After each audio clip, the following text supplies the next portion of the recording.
Welcome to our tutorial. This video will demonstrate how to navigate in SaVoir Multi-Satellite Swath Planner. Let's begin.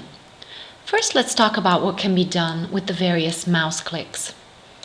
Single-clicking with the left button of your mouse on any point of the map will move that point to the center of the pane. Let me give you an example. And another one. Whilst dragging the map, we'll also rotate the Earth in any way that we desire. The mouse wheel allows us to zoom in or out, as do the zoom buttons up here.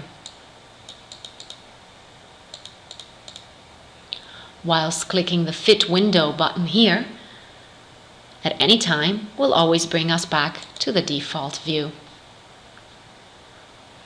Right-clicking provides other ways to navigate the Earth, so that if we right-click on our mouse and drag forward or backwards, this will tilt the Earth on the horizontal axis, as you can see, whilst right-clicking and dragging it towards the left or the right causes the Earth to rotate on an axis perpendicular to the screen.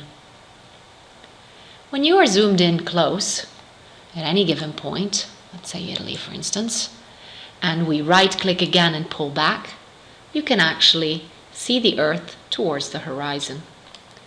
We can replicate many of these actions also using the keyboard by using our arrows.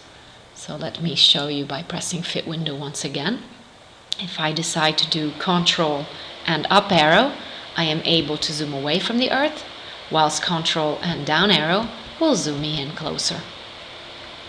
Now I would like to show you what we call gadgets of the screen that allows us to use more navigation features.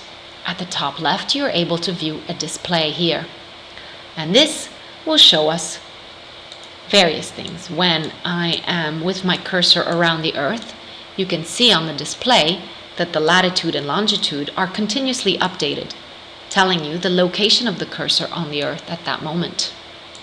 And if we decide to zoom in, the altitude value changes to tell us where our viewpoint is at that moment. On the top right, we have a compass, which gives us the 4 cardinal points, telling us where the north, south, east, and west are. And when we rotate the Earth, the compass rotates correspondingly.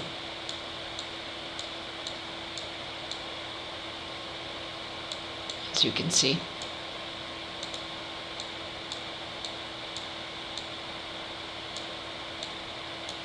This can be quite useful if you're zoomed in very far to orient yourself and to know which way is north. We can also click directly on the compass to indicate the direction that we want at the top of the window. This works for any cardinal direction, but if we want the north to be at the top, like in many maps that you see in atlases, we simply click on the N, at which point the map will be oriented so that the north is up. You can also navigate up, down, left or right or any other direction by clicking inside of the compass on the arrows directly. As you can see.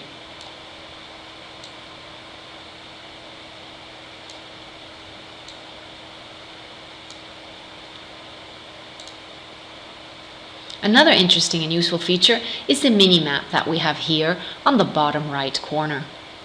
When we are so zoomed in on any given point of the Earth that we lose our orientation, this can be useful because the little yellow square that you see here tells us exactly where we are on the Earth. And we can also choose to navigate from the mini-map directly. So let's say that now I want to move over to Australia. I simply click with my cursor over Australia here, at which point the map of the world would then move over to Australia as well, with its center being Australia, as you can see when I decide to zoom out. And here we are.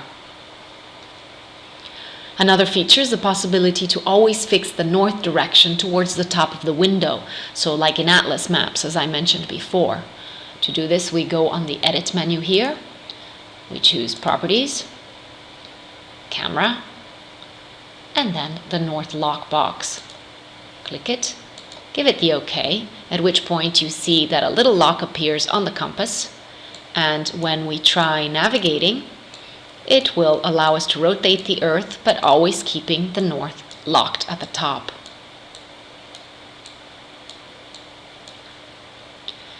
Yet another feature is that of having the latitude locked.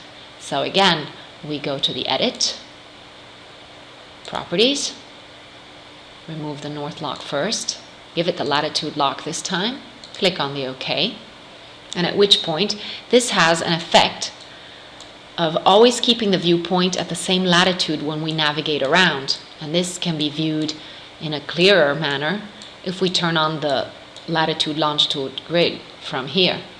The View menu, click on Grid, and now as you can see when we move around, the latitude lines are always at the same place, so that the latitude is locked. I remove the grid the same way that I turned it on. And the last feature that I want to show you is that of the scale. We are able to have a scale here by going on the Edit menu once more, Properties. This time I'm going to select the Layout option, and I'm going to click on the map option called Map Scale.